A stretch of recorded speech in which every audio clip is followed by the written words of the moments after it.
This is Dipanjali and I welcome you all on my YouTube channel Study Time India.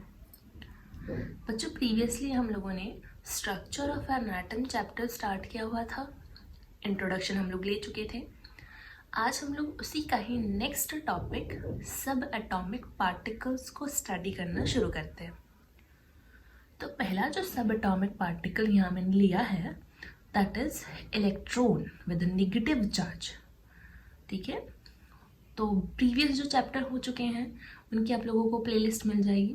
अगर आपको video अच्छी लगती हो, chapter समझ में आते हों, तो आप लोग चैनल को सब्सक्राइब ज़रूर कीजिएगा और अपने दोस्तों के साथ भी शेयर करना. तो शुरू करते हैं आज का टॉपिक, इलेक्ट्रॉन्स को स्टडी करना. ठीक है, अब ये जो इलेक्ट्रॉन्स होते हैं, ठीक है, ये कहाँ किसका पार्टिकल है? ये सब एटॉमिक पार्टिकल का ही हिस्सा है जो कि एटम का हिस्सा होता है. अब यहाँ दिमाग में आया कैसे था कि ये इलेक्ट्रॉन्स भी होते होंगे या प्रोटॉन भी होते होंगे या न्यूट्रॉन भी होते हैं. तो देखा नहीं, हम बहुत सारे एक्सपेरिमेंट करते हैं, एक्टिविटी करते हैं. जैसे मान लो अगर कॉम्ब को रगड़ते हैं अपने सूखे बालों से और फिर उसको पेपर के पीसेस के पास ले जाते हैं तो अट्रैक्शन होता है. सिमिलरली अगर ग्लास रॉड को सिल्क पर रगड़ेंगे तो अट्रैक्शन फील करेंगे. बलून को भी रगड़ेंगे तो भी वो पेपर के पीसेस को अट्रैक्ट करता है. लेकिन डाल्टन ने तो कहा था कि एटम इंडिविजुअल होता है, उसको डिवाइड नहीं कर सकते. तो इसका मतलब जो कॉम्ब है, जो ग्लास रॉड है, जो बलून है, ये मैटर है जो कि छोटे छोटे पार्टिकल एटम से मिलकर बना है. वो एटम को जब डिवाइड ही नहीं कर सकते तो ये चार्ज क्या है जो वो शो कर रहा है, या अट्रैक्शन या रिपल्शन क्या है जो वो शो कर रहा है. इसका मतलब एटम में कुछ ना कुछ तो ऐसा है चार्ज बॉडी. तब पता चला कि है क्या एक्चुअल में. तो बहुत सारे साइंटिस्ट ने इस फील्ड में काम किया. सबसे पहले हम अपने जे थॉमसन को ही लेकर चलते हैं इलेक्ट्रॉन से. तो इन्होंने 1897 में डिस्कवरी की इलेक्ट्रॉन्स की.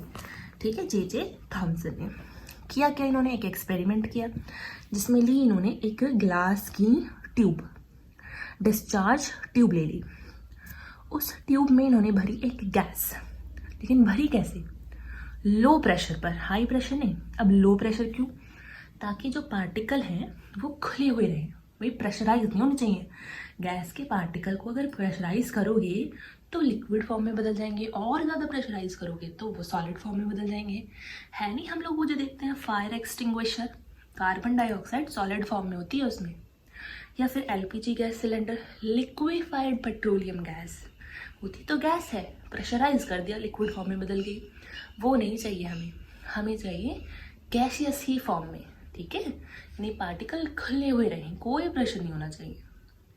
तो उसके लिए इन्होंने वैक्यूम वगैरह लगाया इसमें, प्रेशर को थोड़ा लो रखा और वोल्टेज रखा हाई. क्योंकि इसमें लगा दिए दो टर्मिनल, एक पॉजिटिव वन जिसको एनोड कहेंगे, एक नेगेटिव वन जिसको कैथोड कहेंगे. अब लगा दिया इसका कनेक्शन बैटरी से. बैटरी होनी चाहिए हाई वोल्टेज, बहुत ज़्यादा. करंट फ्लो होना शुरू हुआ positive terminal to negative terminal. और हाँ, इन्होंने एमीटर भी लगा दिया. एमीटर करंट को मेज़र करने के लिए होता है, लगा दिया. अब आप देखो इस सेटअप में, इस एक्सपेरिमेंट में यहाँ कोई वायर है गैस के अंदर, इस ट्यूब के अंदर? नहीं ना.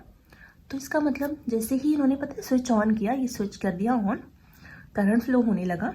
एमीटर की सुई डिफ्लेक्ट करती है. ये तो तब डिफ्लेक्ट करती है, देखो इस तरह की होती है सुई, तो ये हिलने लगी, ऐसे ऐसे हिलने लगी. तो ये तो तब डिफ्लेक्ट करती है जब करंट होता है, जब सर्किट कंप्लीट हो. यहाँ तो सर्किट कंप्लीट होने के लिए वायर ही नहीं है या फिर कुछ है ही नहीं. तब इन्हें पता चला कि अच्छा कुछ ना कुछ तो पार्टिकल है. और पार्टिकल कहना सही नहीं, कुछ ना कुछ चार्ज पार्टिकल है जो कि सर्किट को कर रहे हैं कंप्लीट जैसे ही स्विच ऑन होता है. ठीक है, इन्होंने कैसे पहचाना कि क्या है वो चीज़? इन्होंने यूज़ किया एक फ्लोरेसेंट का. फ्लोरेसेंट ऐसे मटेरियल होते हैं जिन पे अगर चार्ज पार्टिकल टकराए ना तो ग्लो करने लगते हैं, अपने आप ही ग्लो करने लगते हैं. इन्होंने यूज़ किया जिंक सल्फाइड का. जिंक सल्फाइड का लेप कर दिया यहाँ पर भी और यहाँ पर भी. कैथोड और एनोड में कर दिए इन्होंने छेद. क्यों? क्योंकि मान लो अगर यहाँ से कोई पार्टिकल जा रहे हैं इस तरफ, तो छेद में से पार होके उस फ्लोरेसेंट जो मटेरियल है, लेप है, उस पर टकराएं और वो ग्लो करने लगे. पता चल जाएगा अच्छा यहाँ से आ रहे हैं. सिमिलरली अगर यहाँ से टकराएं, इधर से आ रहे हैं कोई पार्टिकल, तो यहाँ से छेदों से निकल कर फिर लेप पर टकराएं. अच्छा यहाँ से आ रहे हैं, ठीक है, रिजल्ट में इन्होंने पाया कि ये जो एनोड है जिसमें से छेद किया हुआ था, उसके पीछे वाली वॉल जिस पर इन्होंने लेप लगाया हुआ था जिंक सल्फाइड का, वो ग्लो कर रही है जैसे स्विच ऑन होता है। इसका मतलब पार्टिकल आ तो रहे हैं, कहाँ से आ रहे हैं? कैथोड से आ रहे हैं। इसीलिए इस रे को, ठीक है, इन किरणों को उन्होंने क्या कहा? Cathode ray. यानी प्रीवियसली ना इलेक्ट्रॉन नहीं कहा गया था, कैथोड रे कहा गया था। ठीक है, कैथोड रे। तो ये इन्होंने देखा, सर्किट कंप्लीट हुआ किसकी वजह से? कैथोड रे की वजह से। अब देखो, ये आ तो नेगेटिव टर्मिनल से रही है, कैथोड से आ रही हैं जो कि नेगेटिव होता है। कहाँ पर आ रही है? एनोड की तरफ जो कि पॉजिटिव होता है। नेगेटिव पॉजिटिव को अट्रैक्ट कर रहा है, ऐसा ही तो होता है भाई। अनलाइक जो होते हैं ना, ऑपोजिट पोल ही अट्रैक्ट करते हैं। तो यहाँ पर इन पर चार्ज कैसा है ये पता चला कि ये अट्रैक्ट किसको कर रही हैं? ये तो पॉजिटिव को अट्रैक्ट कर रही है, इसका मतलब खुद ज़रूर ये नेगेटिव होंगी, तभी तो ये हम कहते हैं इलेक्ट्रॉन विद नेगेटिव चार्ज। ठीक है, ये हो गया सेटअप, यानी कि इनका एक्सपेरिमेंट डन।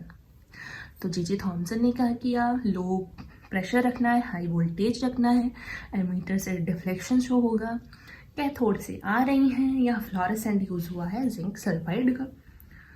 ठीक है, अब मास देख लो। मास और चार्ज ना दो चीज़ें इंपॉर्टेंट है। यानी कि इलेक्ट्रॉन का मास कितना होता है, जो कि बहुत बहुत बहुत कम होता है। इतना कम होता है कि हम उसको नेग्लिजिबल मान लेते हैं कि कोई है ही नहीं। और चार्ज जो है वो पता है नेचर ऑफ गैस पर डिपेंड नहीं करता। गैस कैसी, हाइड्रोजन ले लो, ऑक्सीजन ले लो, फ्लोरीन ले लो, क्लोरीन ले लो, डजंट मैटर।